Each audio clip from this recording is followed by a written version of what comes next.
Now, senior advisor to the president, Cedric Richmond. Mr. Richmond, welcome back to Fox News Sunday. Thanks for having me. So, the House is out of session for the next 2 weeks. The legislation for this massive spending bill hasn't been written yet.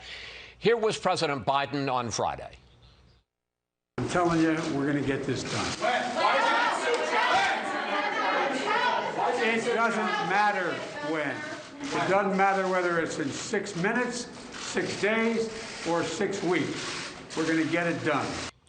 When the president says 6 weeks, Mr. Richmond, aren't we talking realistically about something in that time frame?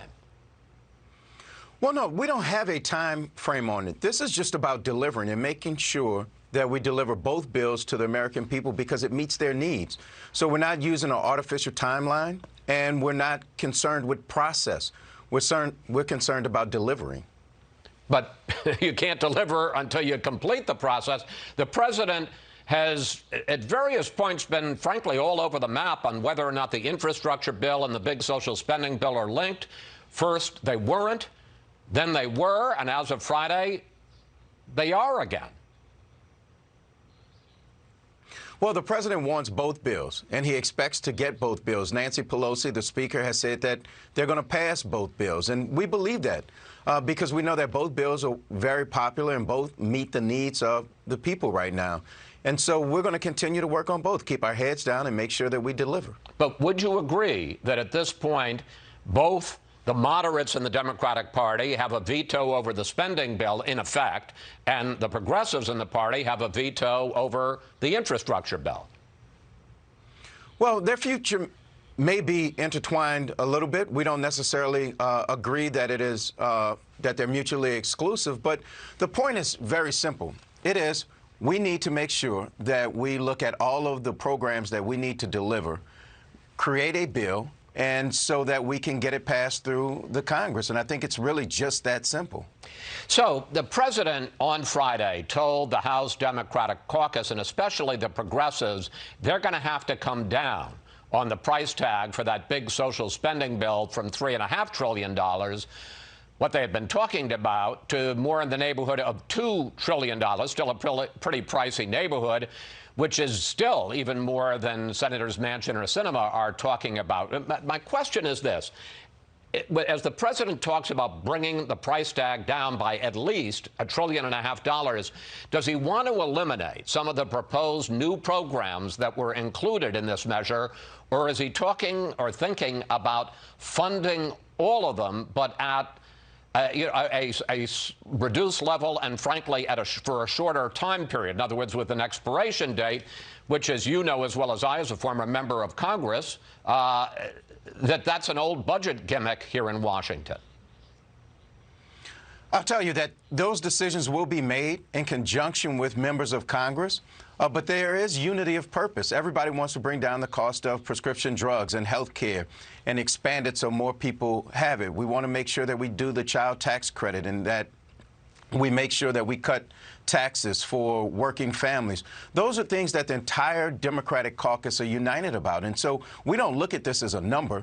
We look at this as what programs are we going to deliver? How do we ensure that we have childcare so that parents can enter into the workforce or stay in the workforce? So for us, this is about making sure that we meet the needs and the vision of President Biden. But this is a pretty big decision because you can fund fewer new programs and keep them going for a longer time, or you can fund all of the programs in the wish list, but then you're setting dates when they go out of that they're no longer in effect, and that runs the risk that when they run out, let's say in 2025, that the Congress and the president at that time won't renew them. Well, that would just make an argument whenever they expire, the vision of the people of this country and what they want. And we know clearly that by passing the child tax credit and American Rescue Plan, we reduced child poverty in this country by 50%. That's why the child tax credit is the #1 thing that we're trying to get accomplished now, because we see how it lifted children and families out of poverty, and we want to do it again. And so if that fight comes back in 2025, 2026, or any other year, we're going to be prepared to fight for it, and American people will know just how important it is. So, Senator Joe Manchin, he is still at $1.5 trillion, not $3.5, not $2, $1.5 trillion for the total social spending bill. And here's what he said in a statement this week. Spending trillions more on new and expanded government programs when we can't even pay for the essential social programs like Social Security and Medicare is the definition of fiscal insanity. Is Senator Manchin wrong?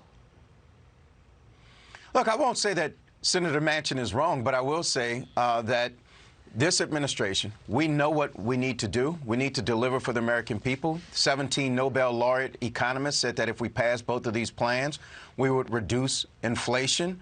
And so what we have work to do is make sure that Senator Manchin understands how this affects the future in terms of making sure that we invest in American families so that they can determine their own destiny.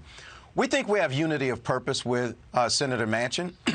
That's what the president does best, and that is to talk to Senator Manchin and make sure that he understands the entire vision, why we need to do it, and at what amount. But at the end of the day, Chris, I think what's important for people to understand is that this piece of legislation costs zero. We're going to pay for it all by raising taxes on the very wealthy and big corporations, Mr. which Richmond, is favored by 70%. I got to stop you there. It doesn't cost zero. Whether it's $3.5 trillion or $2 trillion or $1.5 trillion, whatever, it costs that amount of money. Now, you can pay for it either by borrowing it or you can pay for it by raising taxes on corporations and the wealthy, but it doesn't cost zero.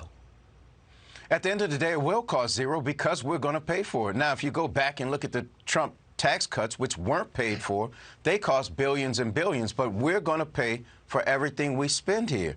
And that is not including the economic benefits and gains that we will get from it.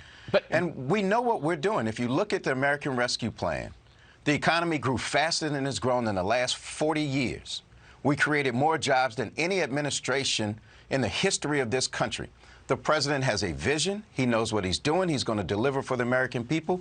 And we're confident that we will bring the Democrats along with us. But again, I just want to press down on this because I can understand the argument. A lot of people say that your math is wrong and even that it won't add zero to the debt. You could make the argument if you pay for it that you add zero to the debt, but that doesn't mean that it costs zero. I mean, the fact that you're raising people's taxes is a cost.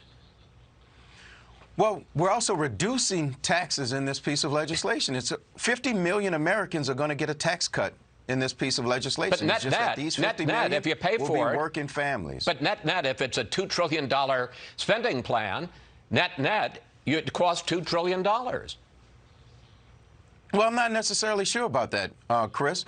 And that's why we will make sure that all of the Democrats are involved in how we shape it. But everyone's worried about a top number. What we should be worried about is the programs we deliver so that people can re-enter the workforce and that children don't drink poisoned water at school and in their homes. And remember, this is really not about politics or process. It's about purpose and accomplishing and meeting the needs of the American people. Final question. What is at stake here? If Congress fails to pass both the infrastructure package and the social spending package, what's at stake in terms of the Biden presidency and the fortunes for the Democrats in the 2022 midterms? Well, this is exactly why I left Congress, because President Biden is not worried about the politics of it. He's worried about delivering for people. And that's what we're focused on. We're going to keep our head down, and we're going to deliver. We're going to lower prescription drug costs. People can't get their drugs at the end of the month to save their lives. We're going to keep focusing on COVID. So this is not about politics. This is about delivering for people and this president's desire to make sure that he empowers families to reach their destiny. Mr. Richmond, thank you.